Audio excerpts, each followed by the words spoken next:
하나님은 성도들에게 쉬운 길보다 어려운 길을 선택하게 하는 경우들이 많이 있어요. 그렇죠?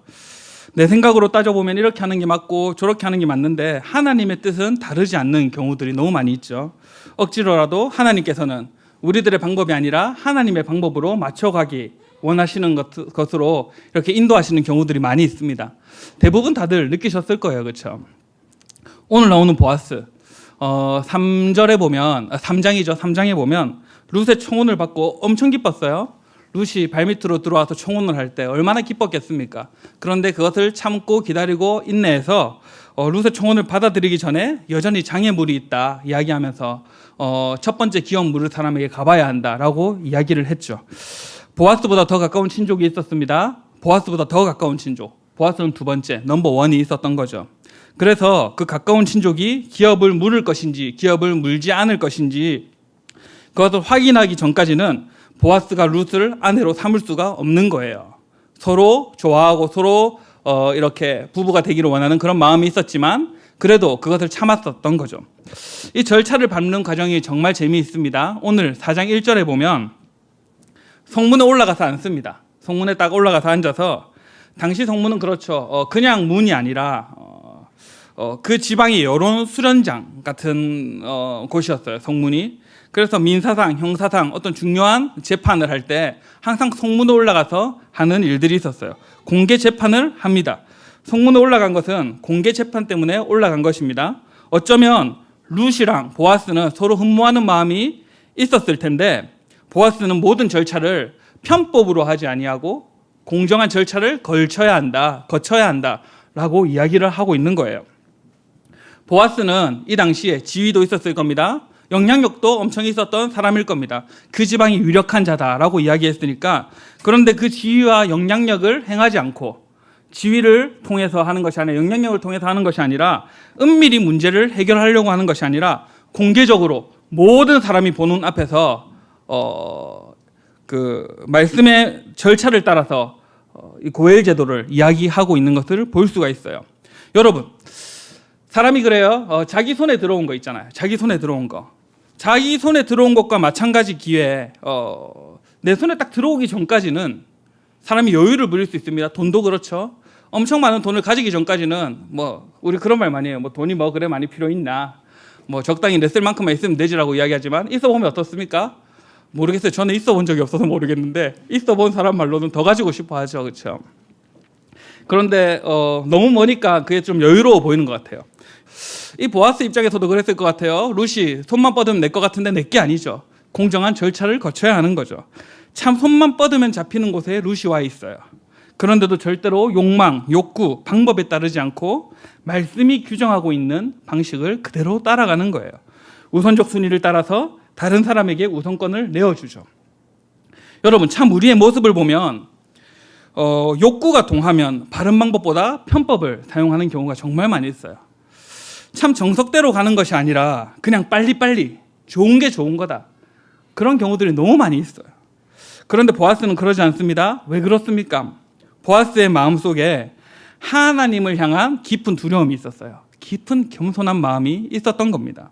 하나님의 면전 앞에서 하나님을 두려워하는 마음이 마음속에 있는 거예요. 그래서 절대 편법 같은 거를 쓰지 않는 거예요. 참 안타까운 사람들 많이 있죠. 그렇죠? 편법을 쓰는 사람들. 얼마 전에도 그 LH 때문에 얼마나 편법을 써서 많은 사람들이 힘들어했습니까? 참 안타까운 사건입니다. 그렇죠? 사람들은 자신의 방법을 쓰려고 할 때가 너무 많습니다. 그런데 보아스는 어떻게 합니까? 절대 그렇게 하지 않죠. 편법은 절대 행하지 않는 겁니다. 공개적으로 공명정대한 방법으로 무엇이든지 해결하려고 하는 거예요. 여러분, 그런데도 자신의 방법을 쓰려고 하는 경우가 너무 많이 있어요. 분명한 것도 타협하려고 합니다. 그런데 보아스는 말씀에 따라서 공명정대한 방법으로 이 문제를 다루고 있는 것을 볼 수가 있어요.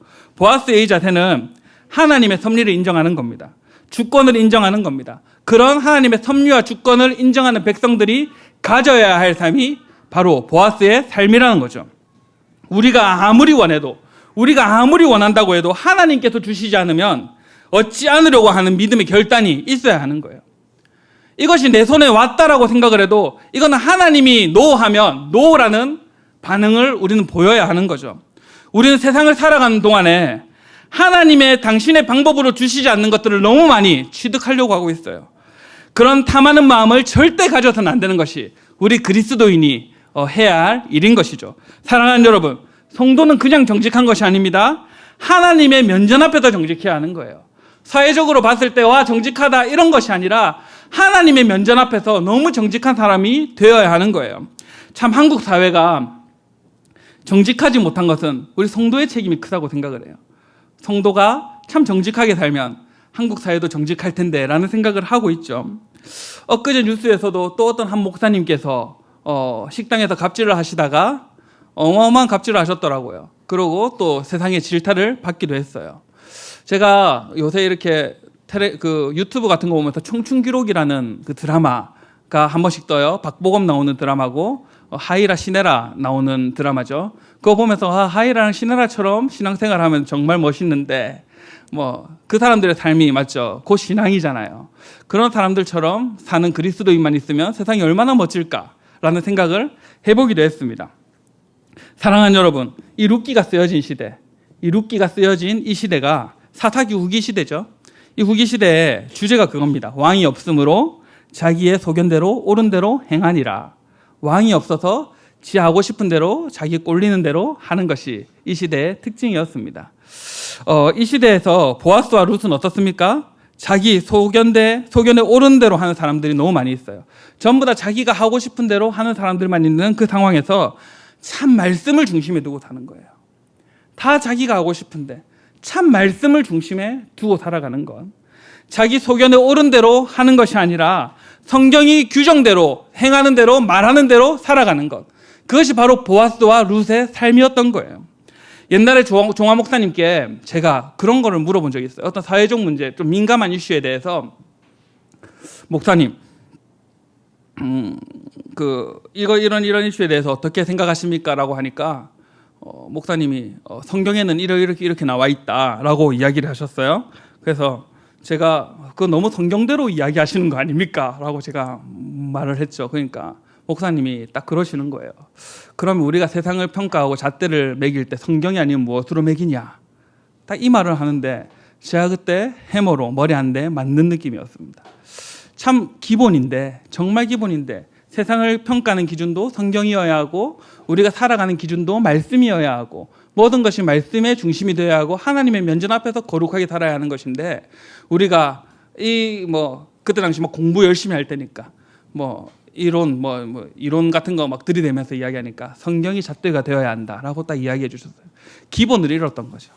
참 우리가 기본을 잃기 쉽습니다. 우리가 살아가면서 기본이 뭔지 모르고 살아갈 때가 너무 많이 있어요. 참 이 기본을 중요시하면서 살아가는 저와 여러분들이 되었으면 좋겠습니다. 아멘. 성도들은 말씀 때문에 하나님 때문에 돌아갈 줄 알아야 돼요. 온 사람들이 하나님이 계신데도 왕으로 모시지 않아요. 이 사사기 시대에 자신의 소견대로 살기 때문에 무법천지가 되는 겁니다. 그런데 이런 세상에서 보아스와 룻은 하나님의 약속 때문에 돌아가는 어리석은 행위를 하고 있는 거예요. 어리석은 방법을 선택하고 있는 거예요. 세상이 볼 때는 참 어리석어 보이지만 하나님 볼 때는 너무 아름다운 모습이죠. 믿음으로 사는 것, 그런 사람, 그것이 이 보아스를 통해서 우리가 배울 수 있는 거예요. 사랑하는 여러분, 우리 이 사회는 정말 편법이 판칩니다. 그렇죠? 편법이 너무 판치고 양심이 없는 행위들이 너무 많이 있습니다. 이렇게 무엇이든지 소견에 옳은 대로 행하고 남 하는 것 다 해야 편안한 세상에서 말씀 때문에, 하나님의 말씀 때문에 하나님의 말씀에 순종하기 위해서 믿음으로 살아가기 위해서 돌아가는 것을 주저하지 않는 성도가 되어야 하는 거예요. 여러분, 오늘 이 보아스가 기업 물을 자에게 요구하는 것이 있습니다. 4절에 이렇게 나와 있습니다. 나오미의 밭을 사라라고 이야기를 하죠. 이 나오미의 밭은 나오미의 남편이 엘리멜렉이라는 사람이에요. 죽은 엘리멜렉. 이 다 정리하고 왔을 거예요. 다른 지역으로 갔을 때 나오미의 밭을 전부 다 팔아버리고 갔을 겁니다. 그런데 나오미가 이방 지역에서 다시 돌아올 때 자기의 밭이 남아있을까요? 자기의 땅은 남아있지 않아요. 그러니까 이 나오미를 대신해서 기업 물을 자가 땅을 사서 정말 잘 살 수 있도록 도와줘야 하는 역할을 하는 거예요. 그러니까 보아스가 이 오늘 나오는 아무개라는 사람, 이 첫 번째 기업 물을 사람에게 나오미의 밭을 사라라고 이야기를 하죠. 그러니까 이 첫 번째 기업 물을 사람이 뭐라고 합니까? 네, 살 거예요. 네, 내가 사겠습니다. 내가 기업을 물으겠습니다. 라고 합니다. 보아스 어땠겠습니까? 나오미에게, 룻에게 정말 좋은 마음이 있는 이 보아스는 가슴이 철렁거렸을 거예요. 룻을 뺏기게 생겼네? 라고 생각을 했을 거예요. 그런데 5절에, 이런 말이 나와요. 보아스가 이르되 내가 나오미의 손에서 그 밭을 사는 날에 곧 죽은 자의 아내 모압 여인 룻에게서 사서 그 죽은 자의 기업을 그의 이름으로 세워야 할지니라 하니라 라고 되어 있어요. 여러분, 이 첫 번째 기업 물을 사람은 오해를 하는 거예요. 나오미의 밭을 사면 나오미는 나이가 많아요. 나오미는 나이가 많으니까 이 첫 번째 기업 물을 사람은 나오미에게 밭을 사주고 나서 이 사람이 죽었다. 그럼 이 밭은 내게 된다. 그러면 어차피 뭐 똔똔이지 않느냐. 땅값은 오를 거니까 나는 더 큰 재산을 가질 거야. 이런 생각을 가졌을 거예요. 그런데 그것이 아니죠. 고엘 제도에 따르면 나오미의 밭을 사는 것이 아니라 룻에게 밭을 사줘야 하는 거예요. 나오미의 며느리인 룻에게 사줘야 됩니다. 그러면 룻은 사주고 나면 룻의 이름으로 명의가 되고 그 명의가 또 그 룻의 자손에게 계속해서 물려간다라고 하니까 이 사람은 자기 것이 되지 못한다라는 생각에 좀 아까워서 나는 기업 물을 자를 포기하겠습니다. 라고 하는 거예요. 여러분, 보아스를 보세요. 처음에 가슴이 많이 철렁거렸을 겁니다. 우리가 하나님의 말씀을 순종할 때 바로 다음에 결과가 나오지 않아요. 우리가 하나님 말씀대로 따르겠습니다라고 했을 때 하나님이 그래, 오케이, 자 이제부터 널 잘되게 해주겠어 이렇게만 하면 얼마나 좋겠습니까? 그렇죠? 그러면 너무 좋을 것 같아요. 그런데 하나님은 보통 이렇게 돌아가는 경우가 많이 있죠. 순종을 딱 하고 그 어려운 결정을 했는데 참 이게 뭔가 싶은 실망스러운 결과가 나올 때가 너무 많이 있어요. 그런데 보세요. 조금만 기다리고 제도를 확실하게 하고 이야기를 했을 때 이 보아스에게 룻이 오게 되는 겁니다. 이 기업 물을 자의 관심은 이겁니다. 내기업. 첫 번째 기업 물을 자. 이 내기업. 자기의 것에 관심이 많은 사람이에요. 다른 사람을 도와줄 생각보다, 다른 사람에게 무언가를 해줄 생각보다 자기의 것에 관심이 많은 사람. 말씀에 관심이 있는 것이 아니라 내 것에 관심이 있는 사람이 바로 이 첫 번째 기업 물을 사람이었어요. 고엘 제도, 눈물 흘리고 고통하고 한숨 쉬는 그 사람들을 위한 제도인데 그 사람들을 위한 제도를 자신의 것을 만들기 위한 제도로 바꿔버리는 사람이 바로 이 첫 번째 기업 물을 사람인 거죠. 생각도 안 하고 내 것에만 관심 있는 사람. 이 사람의 관심은 말씀과 도움이 필요로 하는 사람에게 무언가를 나눠주는 생각이 아니라 내 재산을 늘리는 것에만 관심이 있습니다. 손해를 보려고 들지 않고 주변의 필요가 전혀 상관없다라고 생각하면서 그래서 어떻게 합니까? 신발을 벗어버린, 우리말로 손 뗀다, 발 벗는다, 그런 말 많이 쓰죠. 그렇게 해버리는 거예요. 나는 기업을 무르지 않겠다라고 손을 떼버리는 장면을, 발을 빼버리는 장면이 나오는 거예요. 사랑하는 여러분, 오늘 기업 물을 자는 손해 때문에 발을 빼지만 더 무서운 것이 있습니다. 더 무서운 건 뭡니까? 하나님의 섭리 안에서 벗어나는 거예요. 하나님의 계획과 섭리에서도 벗어났다는 것이 오늘 본문의 핵심이죠. 자신의 욕망에 눈이 너무 어두워져서 자신의 것만 너무 챙기려 하다 보니까 하나님의 계획과 하나님의 섭리에서도 빠져버리는 일이 나타나는 거예요. 얼마나 영광스러운 일인데, 얼마나 아름다운 일인데, 얼마나 존귀한 일인지 모른 채 발을 빼버리는 거예요. 왜 그렇습니까? 이해타산에 맞지 않아서, 내 생각대로 하니까, 말씀 앞에 순종하지 않으니까, 말씀 앞에 나아가지 않으니까, 하나님의 말씀 앞에 순종할 수 있는 어마어마하게 좋은 이 기회를 놓쳐버리는 거예요. 버려버리게 되는 겁니다. 하나님의 일을 할 수 있는 기회를 버려버리는 거예요. 사람들이 어리석은 것이 그겁니다. 자신을 위하기 때문에 더 중요한 것을 놓쳐버리죠. 참 사람들이 어리석죠. 내 것을 더 챙기기 위해서 더 소중한 것을 놓쳐버리는 것. 우리 안에도 얼마나 많이 있습니까? 그렇죠? 교회 안에도 분명히 있을 거예요. 내 것을 조금 더 챙기기 위해서 남을 배척하는 경우들 정말 많이 있을 거예요. 사소하게, 알게 모르게. 그런데 우리는 그렇게 해야 됩니까? 절대 아니죠. 나를 낮추고 하나님 면전에서 거룩하게 살아가야 하는 것. 그것이 바로 우리 그리스도인들이 가져야 할 행동이에요. 이 기업 물을 자를 보세요. 첫 번째 기업 물을 자. 이 사람은 이름도 나오지 않아요. 1절에 보면 아무개여라고 이야기하죠. 아무개여.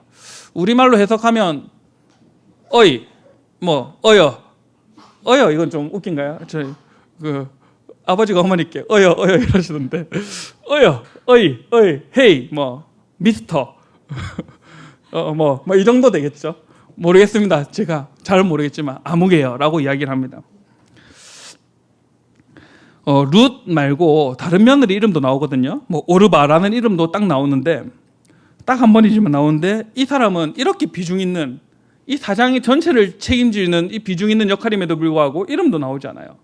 자, 반석이고 반석아라고 하는 것이 아니고 어이 일로 와봐라 이거랑 똑같은 거잖아요. 그렇죠? 진짜로 보아스가 그렇게 불렀겠습니까? 너무 양아치 같죠. 그렇죠? 그래 불렀으면 절대 그래 부르지 않았을 거예요. 분명히 헤이 뭐 이래 안 부르고 뭐 이름을 반석아 죄송합니다 뭐 누구 현우야 이렇게 불렀을 텐데 이 룻의 저자가 이 사람의 이름을 삭제해 버리죠. 룻의 저자가 이 사람은 알 필요도 없고 가치도 없고 아무런 소용없는 사람이다라고 해서 이름조차도 삭제해 버리는 거예요. 자신을 돌보는 것에는 강했지만 사람들을 돌보는 일에는 전혀 사용되지 않았던 사람. 기억될 필요도 없기 때문에 생각될 필요도 없기 때문에 바로 삭제해버리는 거예요. 여러분, 우리는 룻기를 보면서 무엇을 배웁니까? 이에타산을 떠나 있는 헤세드를 배웁니다. 저번 주에 이야기했던 것처럼 헤세드. 제가 발음 안 되는 헤세드. 헤세드를 배우는 거예요. 자기 중심적인 이 땅 위에서 참 자기만 알고 있는 이 땅 위에서 그런 것에 전혀 구애받지 않고 하나님께서 우리에게 베풀어 주셨던 것처럼 하나님께서 아무것도 아닌 우리들에게 예수님 보내주셨던 것처럼 하나님이 우리를 대신해서 죄를 사하여 주셨던 것처럼 우리가 하나님께로 다시 한번 태어난 것처럼 살아가고 있는 이에타산을 초월한 헤세드가 오늘 이 룻기 안에서 볼 수 있는 겁니다. 이름도 나타나지 않은 이 사람 잃지 않아도 될 것들을 잃었습니다. 대신 세상의 많은 재물들을 택했어요. 자신은 하나님을 버렸지만 세상의 많은 재물을 택한 거예요. 여러분, 세상은 그럽니다. 이 오늘 첫 번째 기업 물을 사람, 이 사람처럼 살아가는 것이 현명한 사람이다라고 이야기하죠. 그렇죠?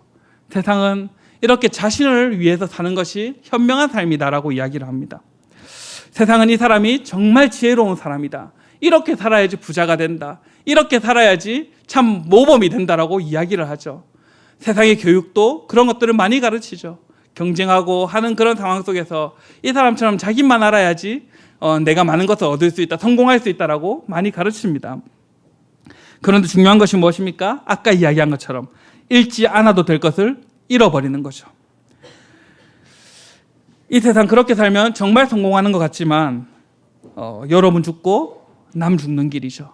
나도 죽고 남도 죽이는 길입니다. 이름도 기억되지 않는.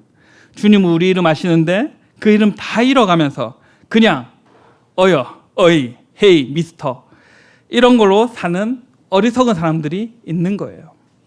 사랑하는 여러분, 돈을 위해서 나의 유익을 위해서는 살아가면서 다른 사람을 위해서 살아가는 일을 포기하면 안 돼요. 절대 나의 유익을 위해서 하나님 앞에서 발을 빼는 일을 하면 안 되는 거예요. 우리의 사리사욕과 우리의 이해득실 때문에 주님께서 명백하게 이야기하시는 그 말씀 앞에 순종하지 않는 그런 삶을 살아가서는 절대 안 되는 거예요. 주님이 말씀하시는 그 길 돌아가고 절대 안 되는 것 같아 보일지라도 우리는 끝까지 순종하고 하나님 면전 앞으로 가야 하는 거예요. 보아스는 어떻게 합니까? 정말 멋있죠. 기꺼이 이것을 순종하면서 따라갑니다. 기꺼이 순종하면서 보아스는 자신의 자신이 손해보는 것을 아끼지 않는 거예요. 오히려 이 일을 통해서 도움받을 룻과 나오미, 이 사람들이 기뻐할 것을 상상하면서 더 기뻐하는 거죠. 하나님의 영광을 위해서 살아가는 거예요. 사랑하는 우리 세움교회 성도 여러분, 우리들은 자신의 것만 탐하려고 살아가고 있습니까? 아니면 남을 위해서 살아가고 있습니까? 하나님은 절대로 이렇게 선하게 사는 사람들을 외면하지 않으세요. 그렇죠? 하나님께서 이렇게 선하게 사는 사람들을 외면하면 참 나쁜 하나님인 것 같은데 절대 외면하지 않으시죠. 선한 사람을 절대 모른다 하지 않으시는 분이 바로 우리 하나님이신 거예요. 남들보다 미련해 보여도, 남들보다 어리석어 보여도, 남들보다 좀 천천히 간다 할지라도, 남들보다 좀 돌아간다 할지라도 하나님의 영광을 위해서 살아가는 저희들이 되었으면 좋겠습니다. 아멘. 하나님의 길이 확실하면 어떤 손해가 있던 간에, 하나님의 길이 확실하다면, 하나님의 말씀이 확실하다면 우리가 어떤 손해를 입던 간에 그 길을 따라가야 하는 거예요. 우리 예수님께서 그러셨듯이, 우리 예수님께서 우리에게 그런 빛을 보여주셨던 것처럼, 우리가 아무리 손해를 보고 힘들고 어렵고 어리석어 보이고 세상이 우리 보고 어리석다 할지라도 우리는 하나님의 길을 가는 그런 사람이 되어야 하는 거예요.